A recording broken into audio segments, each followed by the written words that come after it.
कुराको सगाई पगाई छैन। त भाइलाई फोन गर। कहाँ आइपुगे रे? तपाईँ चाहिँ छोरो उठेर आफैले गर्नु भइहाल्यो नि। तँ चाहिँ कोही पनि होइन। भाइको कुरा मान्ने बित्तिकै रिसाउनु पर्छ। कोही नि होइन त्यो मेरो। धेरै नगरिकन खुलको फोन गरे। छोराछोरी हुर्के पढेपछि सुख पाइएला भन्नु पनि धिक्कारै रहेछ।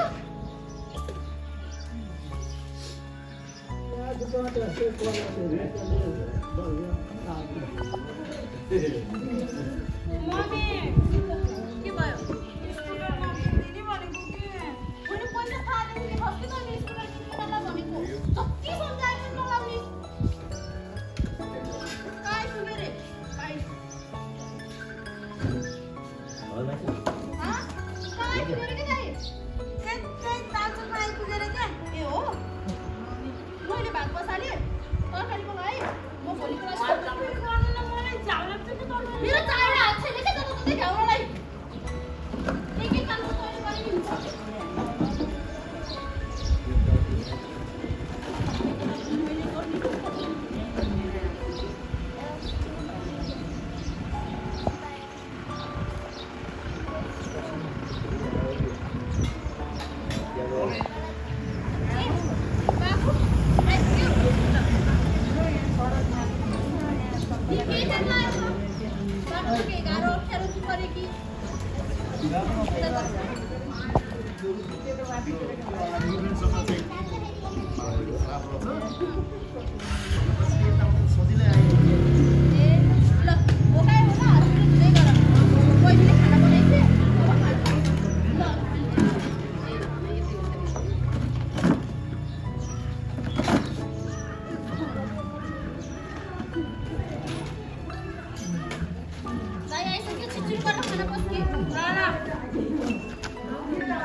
पैसा पनि सकिस् नि।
बत्ती निभाउनु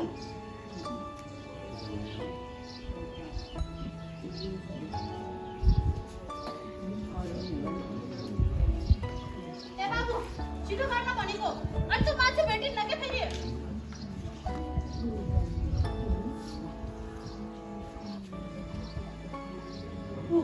हेर न एउटी महारानी फेरि एक त बिहाले हुन पाएको छैन लिप्रो पुत गरेर हैन छोरी मान्छे भएको भर त यसो उज्यालो बनाउनु नि छैन कि केही पनि 12 छोरा 13 नाति बुढोको धोक्रो काँदै माथि भनेर त त्यसै भनेको त होइन उहिलेका मान्छेले होइन यदि गनगन किचकिच गरेर बस्न आफूलाई दिक्क लाग्दैन तिमीलाई त मैले मुख खोलेछ भने किचकिच गरिरहेको यो घर त म त केही पनि बोल्नै हुन्न नि यो घरमा कहिले शान्ति ए नानी हुँदैन नानी हजुर यो सिराना एउटा फाइल छ ले त हजुर जानु पर्दैन कि मम्मी म एक्लै गरेर आउँछु खुकुरी भन्दा कर्ज लाग्ने हुँदो रहेछ है यो घर काम गर्ने मै मात्रै छु के मलाई मात्रै काम गरायो भा अनि के हो यस्तो पारा भनेको त कति बेला उज्यालो आउन रे नहुनेको छता यस्तो उज्यालो आउने त्यसो भने भइहाल्यो नि ए हिँडै बाबु अहिले त मान्छे भेटिन्न योसँग बोल्नु भन्दा नबोल्नु जानु जानु सबै कुरा यसकै लागि त गर्नुहुन्छ नि मेरो लागि के गर्नु भएको छ न होइन तेरो लागि मैले के गरेको छैन र भनेको तेरो यो आएपछि चिठी बनाउने केही पनि नगरेको थिएन के हेर्नुहोस्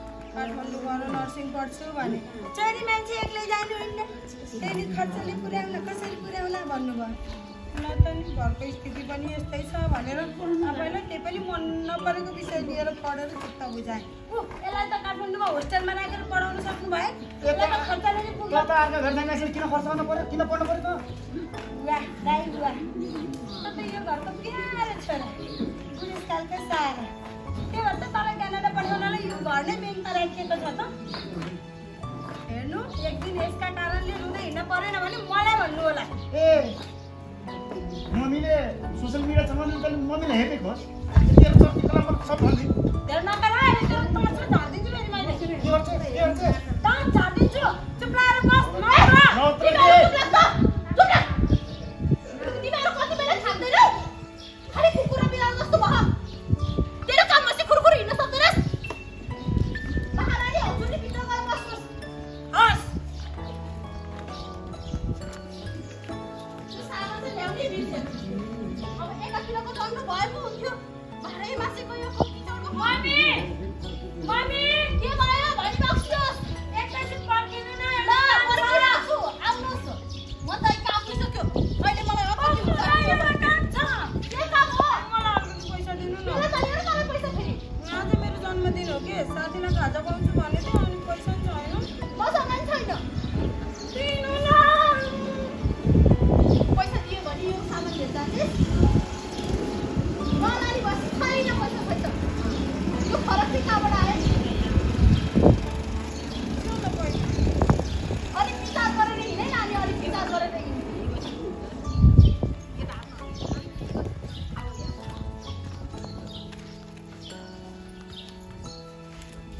यही हो त यही हो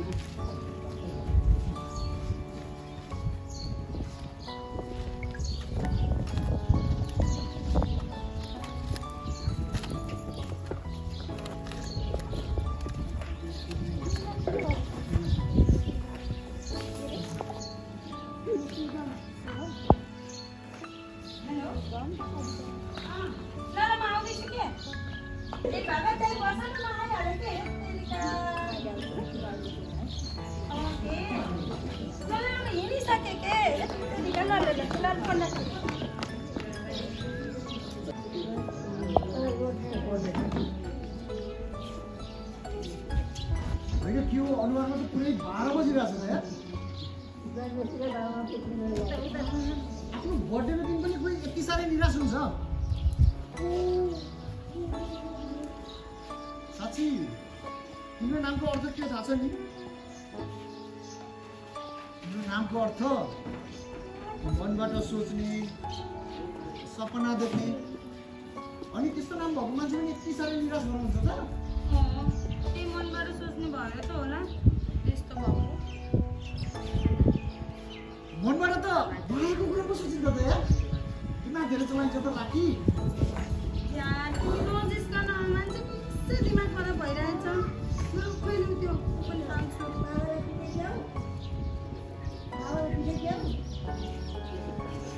अरे अरे वाह, के हो? मेरो सङ्गतमा परेपछि त गाडी पनि पुरै चिलाक्समा यार।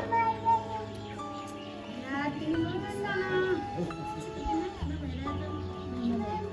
तिम्रो यो जुन खराब मुड छ नि, यसलाई ठिक पार्ने आउँछ नि मसँग छ। लु है त।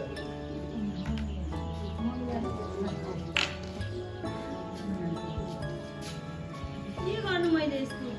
त्यही एउटा स्कुटी किनिदेऊ भन्दा घरकाले संसार मागे चाहिँ गर्छन्। अब तिमी पनि जिस्काऊ। अरे यार, म भएको के काम त? तिम्रो यति सानो इच्छा पनि पुरा गर्न सकिरहे त। मेरो मायाको त के अर्थ यार? मतलब बहिनी,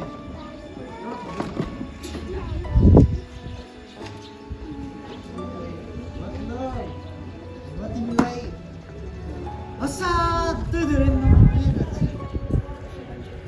यार तिमी मलाई माया त गर्छौ,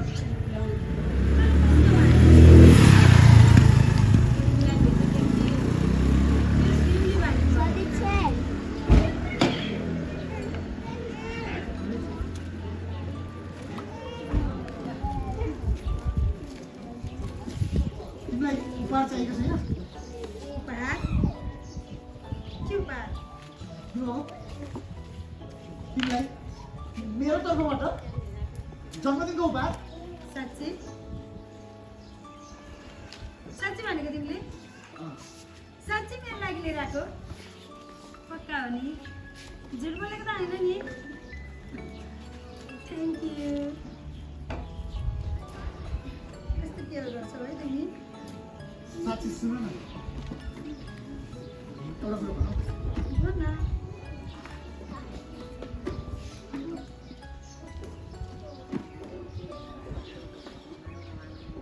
भन न, कस्तो मन बनाएको के? आज के हामी रमाइलो गरौँ न ल? रमाइलो?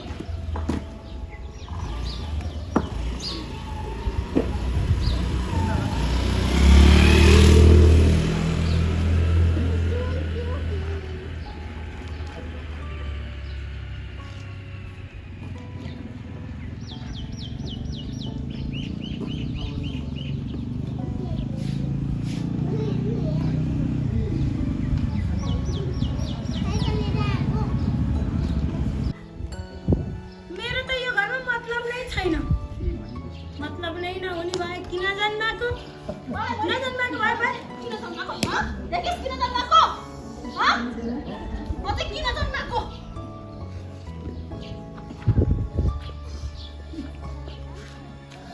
वाह दाइ वाह, अनन्त नाम अनुसारकै भाग्य लिएर जन्मेको रहेछस् नि त का?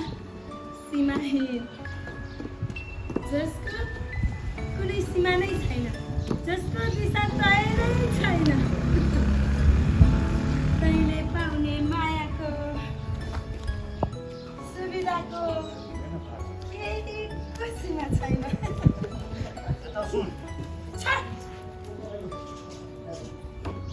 के भने नि लास्टमा हात थाम्ने भनेको आफ्नो सहयोग गर्ने भनेपछि अलिक राम्रो देखिने।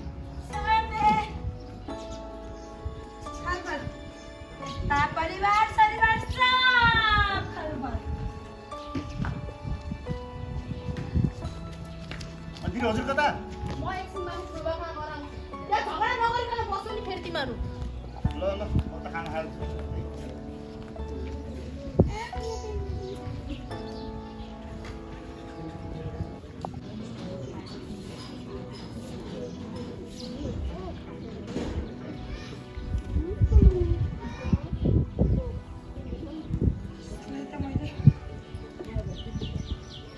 हेलो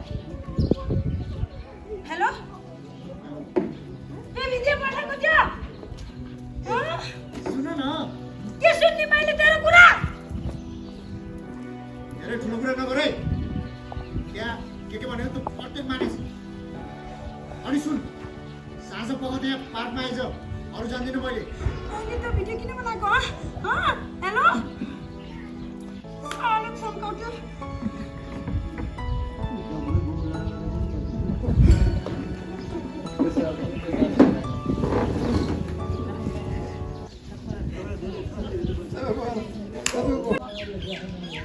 अच्छा अरे काय नाही लाग्यो यो भनेको म त्यहाँ गएर आइहाल्छु यहाँबाट मात्रै हिँड्दा त्यहाँ खुट्टा भाँचिन्छ भन्दा मैले के के राति भएर रातमा म अहिले कोही मलाई त भपाछ ओरे काको के को हतार हो यस्तो भनेको के म सबै कुरा भइहाल्यो भन्छु म मलाई एकदम हतार छु म गएँ है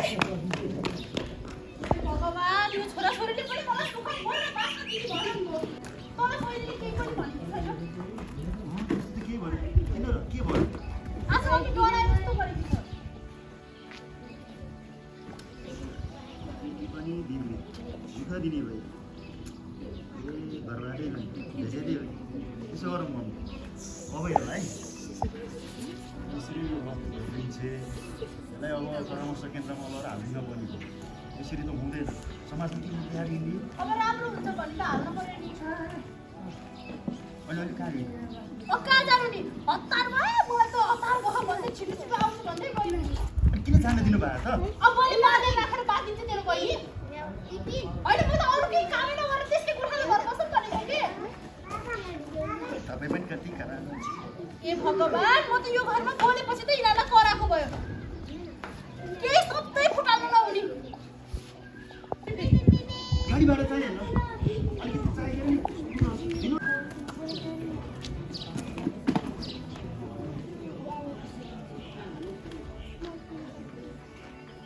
हेलो ए भनेपछि मैले अब तिमीलाई छुनु पनि नहुने भयो।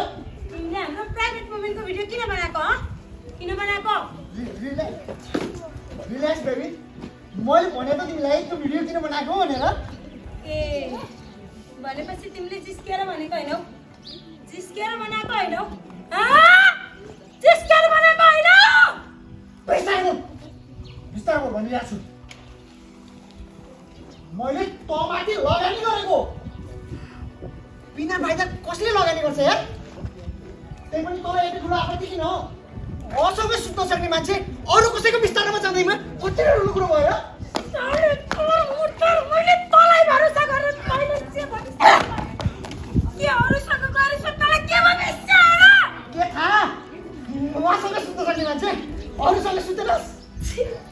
त्यही पनि त जे पनि गर्छस् नि आफ्नो स्वार्थको लागि गर्छस्। त आफ्नो इच्छा पुरा गर्नको लागि जसको बिस्तारोमा पनि जान तयार हुन्छस्। त्यही पनि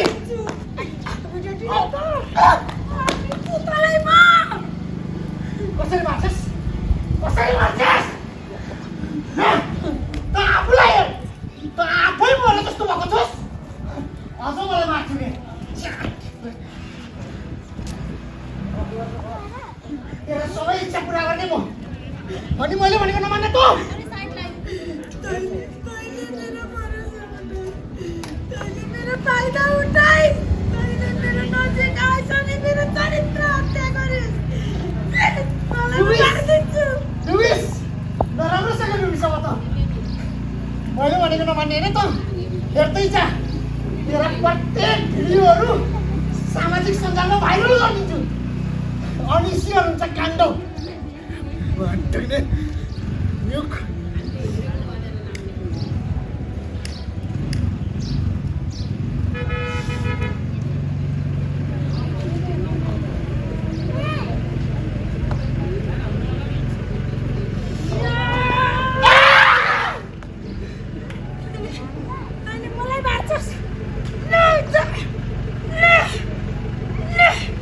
सामाजिक सञ्जालमा भाइरल गर्छस् मलाई भाइरल गर्छस्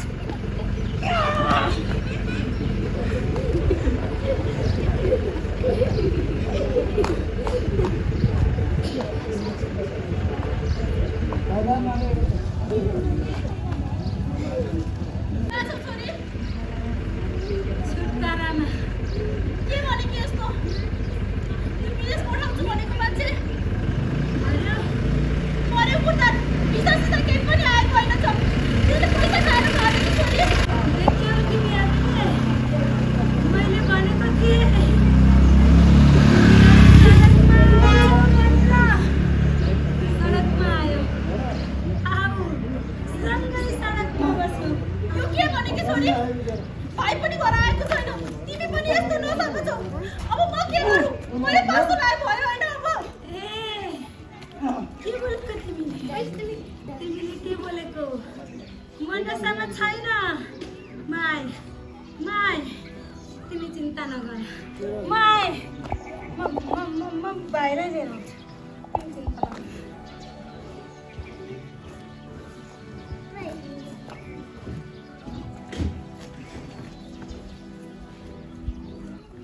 हेलो यो नम्बर कसको हो यो नम्बर भएको मान्छे एकदमै सिरियस अवस्थामा एक्सिडेन्टमा पर्नुभएको छ सायद के सायद त्यो मेरो भाइ हो मेरो भाइलाई कसरी बताइदिनु म आइहालेँ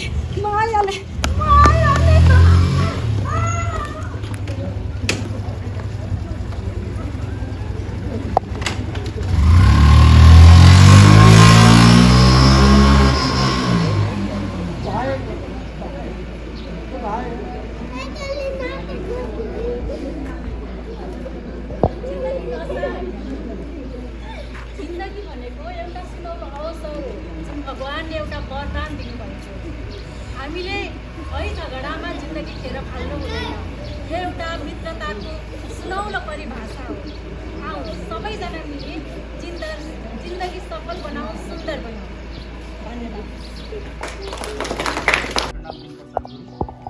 नमस्कार म प्रदीप गौतम प्रमोद नमस्कार म शीतला अधिकारी नमस्कार म रोशनी राउलाम नमस्कार म सावित्रा पाठक समूह